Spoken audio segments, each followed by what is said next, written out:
Hi guys, welcome to my final skills presentation for this week. This week I'm looking at changing 2D images into 3D images, kind of giving it a 3D effect, mainly on Photoshop, and making reference to the parallax effect as well to help me out. My aims and objectives for the week were to create multiple examples of this simple 3D effect to display my understanding and to be able to understand the process from the beginning to the end so I don't have to watch YouTube videos alongside it.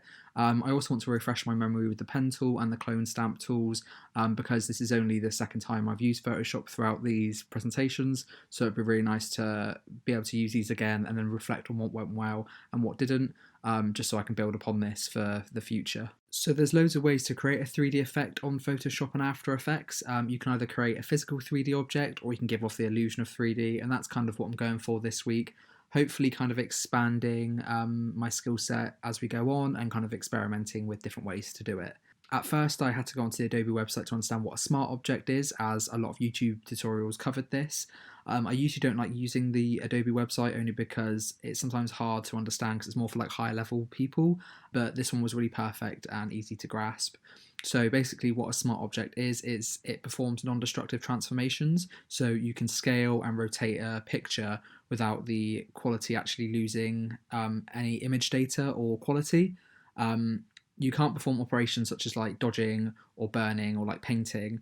You have to kind of convert it to a regular layer and rasterize it first. So what you do is you right click and then click convert to smart object, and then it'll come up with this little logo here, and this is a screen grab from my Photoshop, and it comes up with a little logo to know that it's turned into a smart object.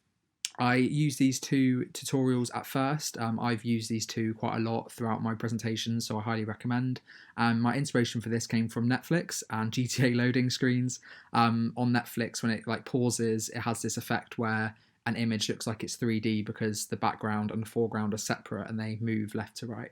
So moving on to practical, I don't want to go into too much detail about this because there's quite a lot of steps to it, but I just wanted to highlight the main tools that I used. So I used feathering, smart objects, pen tool, the content aware tools, the clone stamp tools, as well as using the timeline and keyframes within Photoshop, which was completely new to me. If you go up to window and then timeline, it opens like a little timeline within Photoshop, and I didn't even know that was a thing. So here are some screen grabs as well of me just sorting out the clone tool and then going through and then getting rid of like me. And this is just a quick time lapse of me doing the pen tool around my body as well to separate me from the background. So here is one example of the practical I was able to create. It was great for being able to understand the process of creating it, but I do need to refine a few points. The clone tool stamping behind me isn't that great, and the direction of the background increasing isn't that effective. It just looks like I'm shrinking. So then I moved on to practice again using the timeline editor, and this one was much more effective in creating like a foreground and background 2D to 3D effect. And then this one as well, and this is just an example of the screen grab of the clone stamp tool and how well it actually went and how easy it was. It was actually really fun to do. It was then at this point I was reminded of the parallax effect, which is something I learned back in science, and I wanted to incorporate this into my practical to make it a lot more effective and realistic and give it that illusion of depth. So the parallax effect is a technique used in computer graphics where the background images move past the camera much more slowly than the foreground images. So in like a real life scenario, it's kind of like when you drive past something in a car, everything that's closer to you seems to whiz past much more faster than stuff in the background. It's a technique that was used in traditional animation since the 1930s, and obviously I just wanted to incorporate it into my practical. So here I split the image into 3 layers, so you've got the statue and then the standing platform here and then the cityscape in the background. The statue seems to come at you much more quicker than the background does, given that illusion of depth. I feel like to give it that extra dimension, I could have maybe layered some clouds in front of the statue.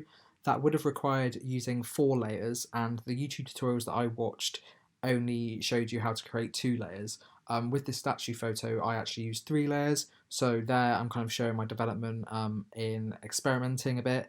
I did then try it again, but it didn't really work as well. I feel like it kind of depends on the photo that you have as to how well the final product would look. In reflection, I was able to tick off most of my aims and objectives. The only thing I wasn't able to do was branch out towards the puppet tool to help me out. This was because this effect was much more time consuming than I originally thought, especially because I had to use the pen tool to go around each layer, and also finding the right photo took quite a lot of time as well to be able to display the parallax effect effectively. And these are my references.